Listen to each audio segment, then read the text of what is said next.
Hello from the lighthouse. I am back with a review reaction to 1804 The Hidden History of Haiti. It's on the cover of the DVD. It says it's www.1804movie.com, and it's from the producers of Hidden Colors. And I am a little choked up after watching this, and it was a lot of information that I wasn't aware of. I've heard bits and pieces of the history of Haiti. I've heard the names of their revolutionaries, and I did have a generalized understanding of its effect in North America. How what happened in Haiti was seen as threatening to North America and the colonial powers at the time. But it's just, even though this is 1804 and is talking about the revolution, just the 100 plus years of essentially making these people, these revolutionaries, these very, very brave people suffer for, it's like 200 years now. 200 years now. I'm sad that I've been so ignorant of this information. And as you listen to the end of the documentary, it goes into, what we can do in forming African people, forming alliances as much as we can. We can't form alliances with people who won't ally themselves with us, or who will be turncoats, or who will be our enemies, or an enemy among us, or a spy. We have to be reasonable. But it said it's called 1804, The Hidden History of Haiti. And it goes through the revolutionary characters. It starts with the history of the island, that there were people there.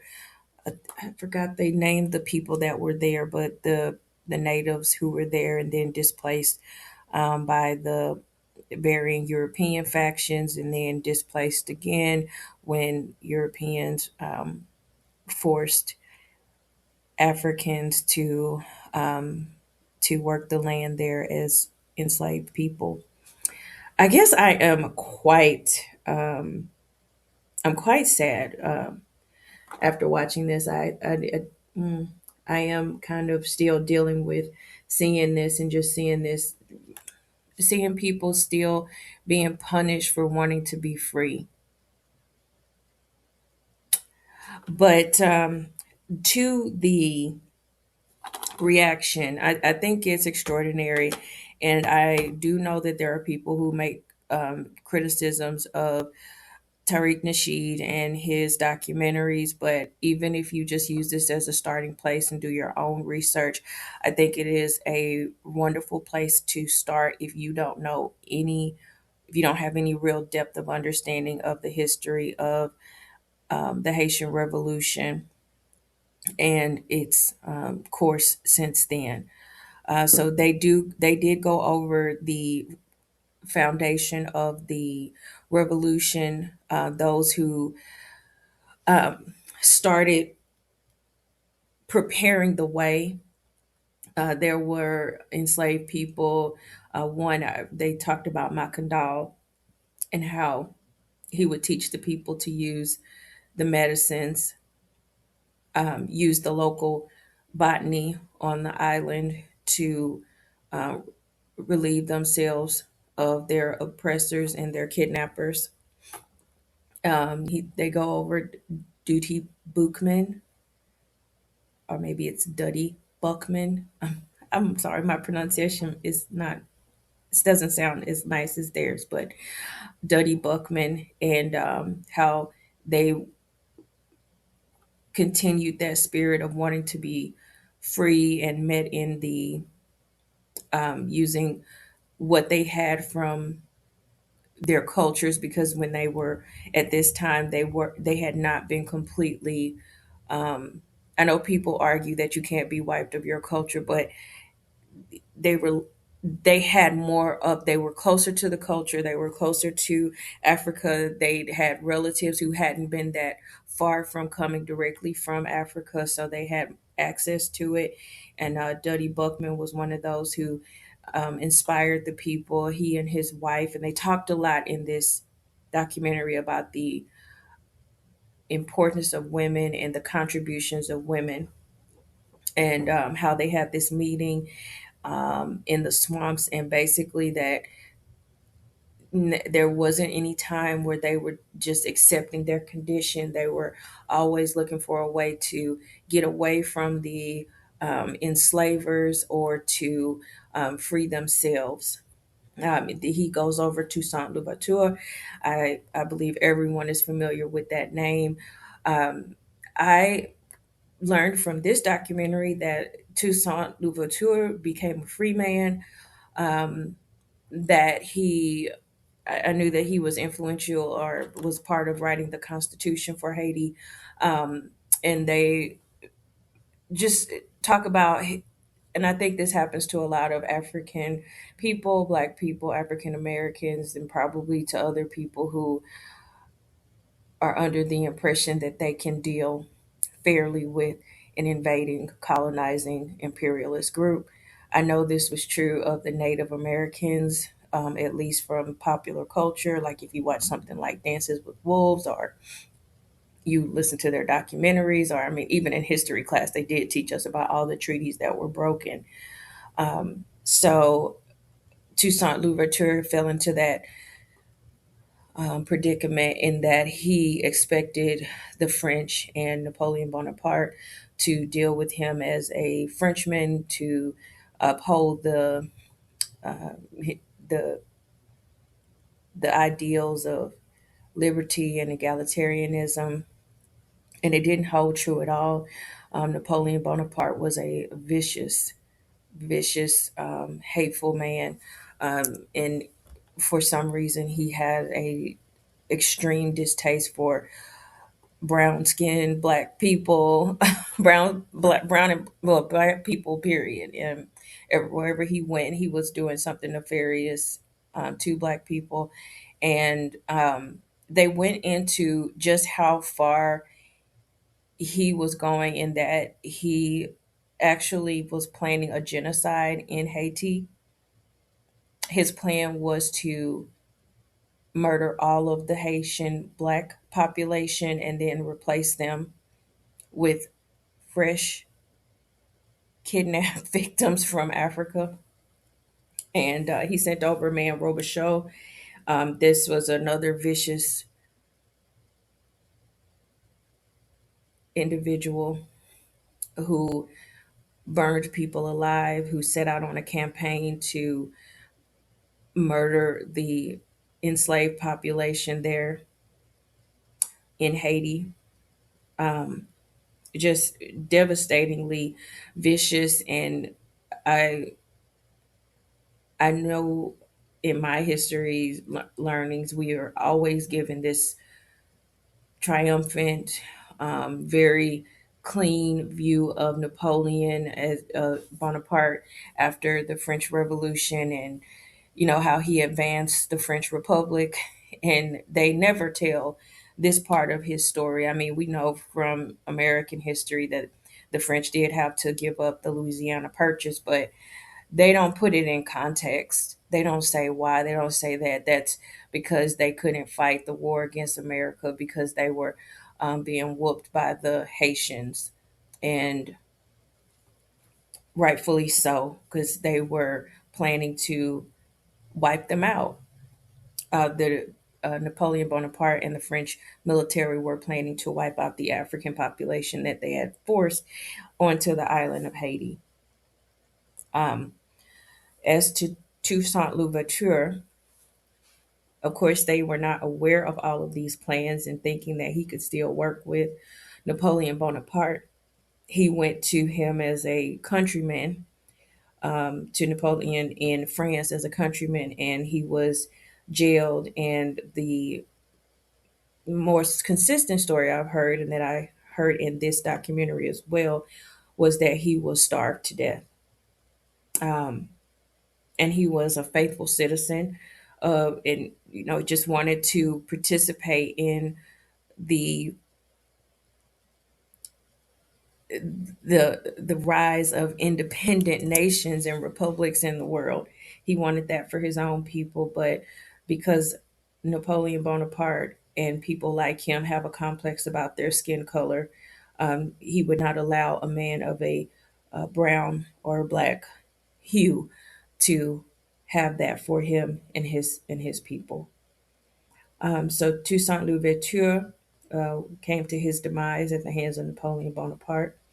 And then there was after him a general Jean-Jacques Dessalines, and he had been a enslaved person raised by a Daomi warrior. So this was a woman who had been taken from Africa. She was born in Africa, raised and fought as an Amazon warrior on the west coast of Africa, and was brought to Haiti. And I don't know if she was his mother or if she just raised him, but under her tutelage, he learned to fight, and then he eventually was able to join the military. He was freed by another free person of color or a black person on the island who purchased Dessalines and then freed him. And then Dessalines went into the military, and he was the successful leader of the Haitian Revolution, along with a concept that they had that they were not beholden to just one leader, that the leader was inside of them. And the documentary keeps harkening back to that was the buildup for people like Makandal and Judy Bookman, that was encouraging them that you are able to fight back on your own, you will find a way. And so even though Dessalines was their leader, the people of Haiti were quite inventive on their own in doing what it took to take their freedom back from people who were heavily armed when they had probably just the land itself, the plants there, the tools that they worked with in the fields. But it was a very bloody fight. Napoleon Bonaparte sent many soldiers to decimate that population, and Dessalines and the Haitian revolutionaries, they were able to defeat those who were coming to take their lives, and they expelled any French person or any person. I think it was all of the French. They expelled the French individuals from the island. Those were the ones who were keeping them enslaved, torturing them, starving them, brutalizing them for as long as they had been there. The revolutionaries continued with their constitution, and it was not it included a passage that permitted only the Haitians to own their land. So it couldn't be like foreign invaders. It would have to be the people that were born there. They also included those persons with European descent who fought on their side, like I think it was the Polish and the Italian. So they really targeted their revolution to those who were kidnapping them, abusing them, oppressing them, and enslaving them. And after the war was over, there were just waves of invaders from Europe trying to retake or put down Haiti. And due to that, the leaders after Dessalines. They built this humongous fort called the Citadel, and it took, they said, 11 years to build. And from there, they were able to see over the entire island because they kept experiencing these waves of European powers and then the American powers basically trying to overrun them. Um, they were eventually overrun in 1915 by the American invasion. The American soldiers came in, um, and they basically took over the economy of the country. But before we go further on the 1915 invasion of America, I wanted to go back to Dessalines because he was very influential in helping the surrounding areas achieve their freedom and to help in the pursuit of their revolutions, including Bolivar in Venezuela. Um, ooh, I know this man's name, but it's I've misplaced it for a moment. But in Venezuela, and how this revolution in Haiti was not just this small, isolated event. The people of South America and these islands were all there. There were a number of them that were fighting this same fight because they were all under these conditions by European imperialists and oppressors who wanted to basically steal, kill, and destroy, and that's what they came to do. And they had no defense but to they had no option but to defend themselves. And so Dessalines, he was eventually captured and killed, murdered. Um, but he is revered in Haiti. And now that I understand more of what happened in Haiti, I definitely revere him. What he did for Haiti, what he did for the Western Hemisphere. Uh, I'm very interested in perhaps being able to actually see or visit the Citadel myself.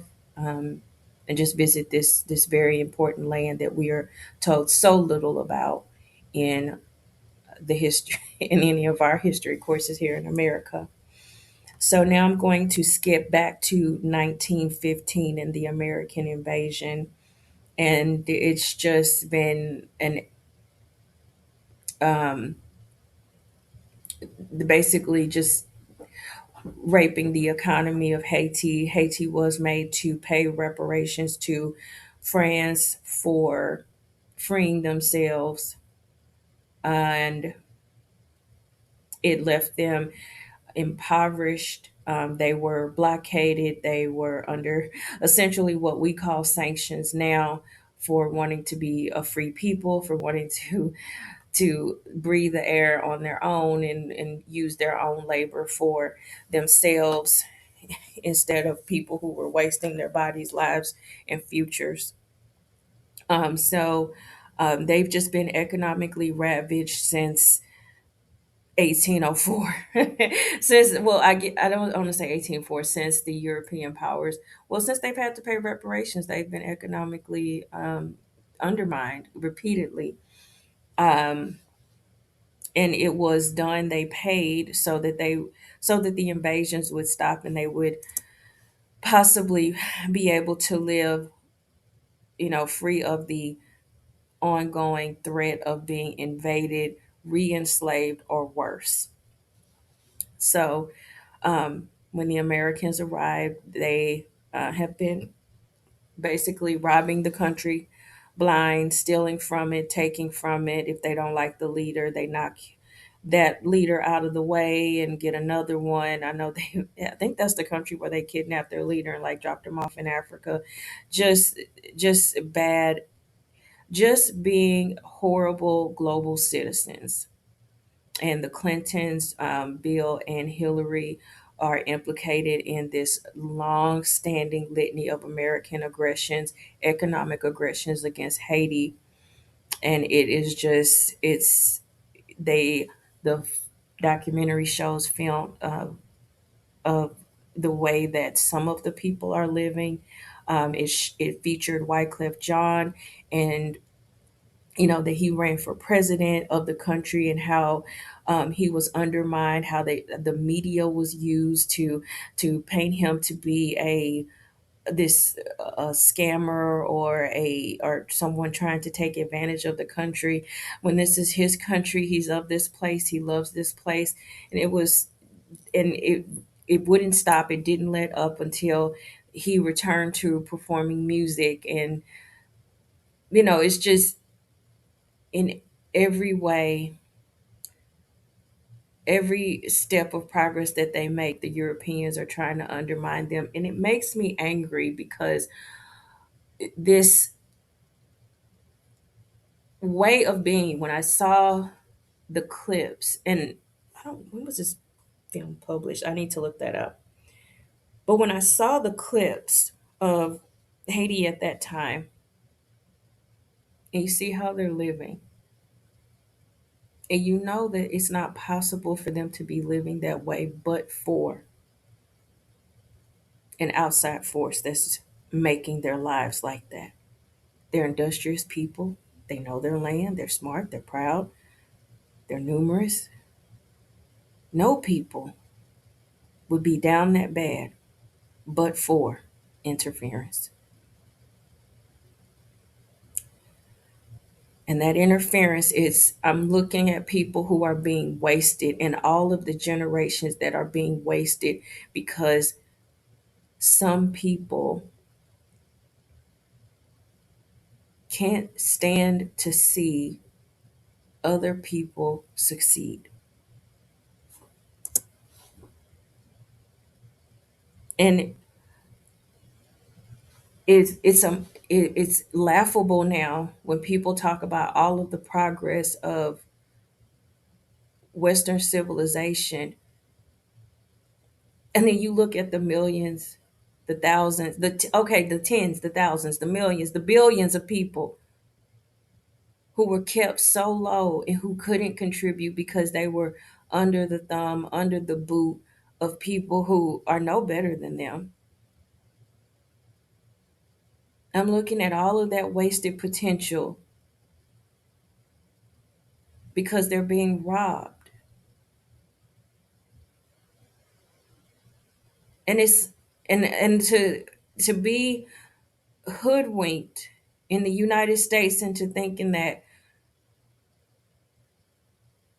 the, the gangsters are some little street criminals, when the biggest gangsters are these very proper families, billionaires, millionaires of the past, trillionaires if you want to be, who are taking and who are oppressing so that they can stay on top when there's enough. How far would we be as a world, as a planet, if we weren't keeping people like the Haitians hand to mouth? And not we, I'm not, I mean, I'm part of it, I guess, because they say I'm in the United States, but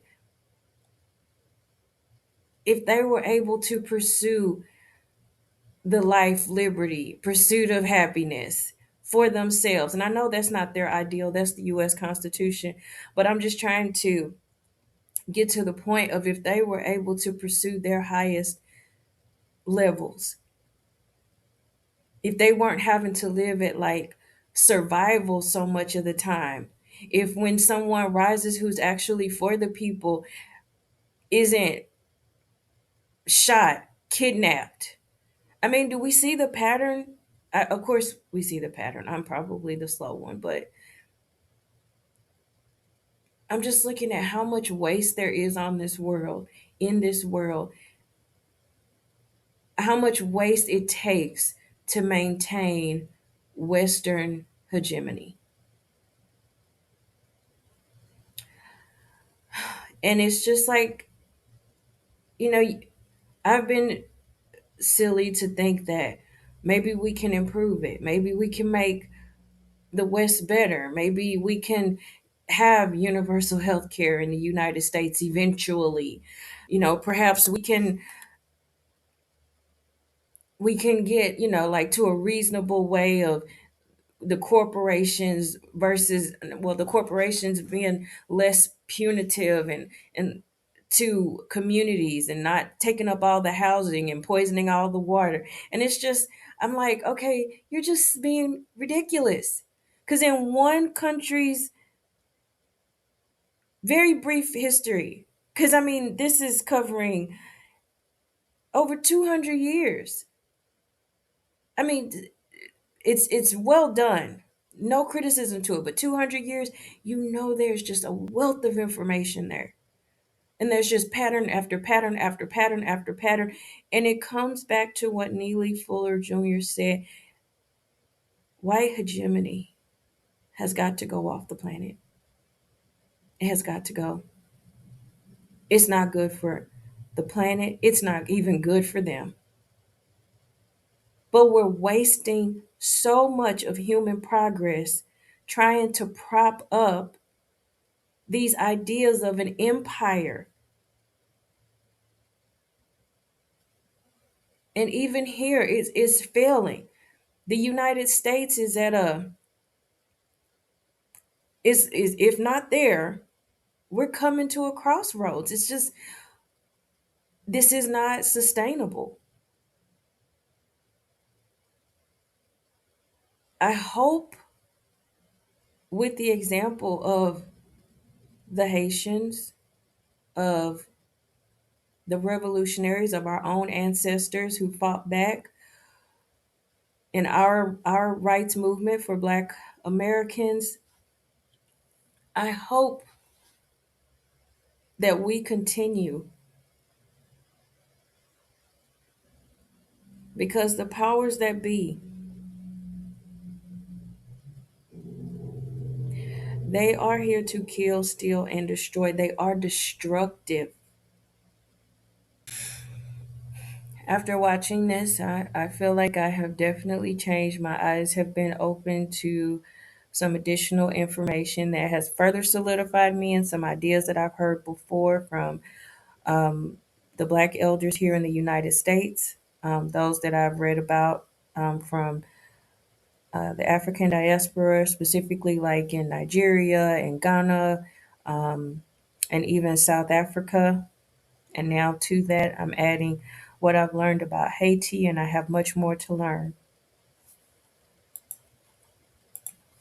I'm thankful to all of the contributors to this documentary and all the information that they brought forward in this very brief film. I mean, it was rich, and I'm very thankful to them.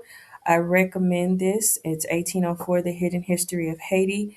And to anyone who has any criticism about it, I just say start here and then do some research, because these are some extraordinary people and we need to learn from them and carry on. Um,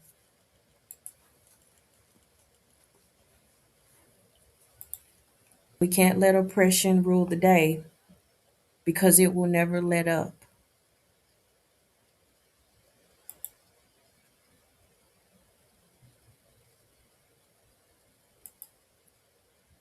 If we don't start fighting, the destruction will continue, the stealing will continue, the killing will continue, and we're going to be on the receiving end of all that pain. So check this out, get that spirit, and I say be ready to fight for your life. Thank you for listening. This is the Lighthouse. Bye bye.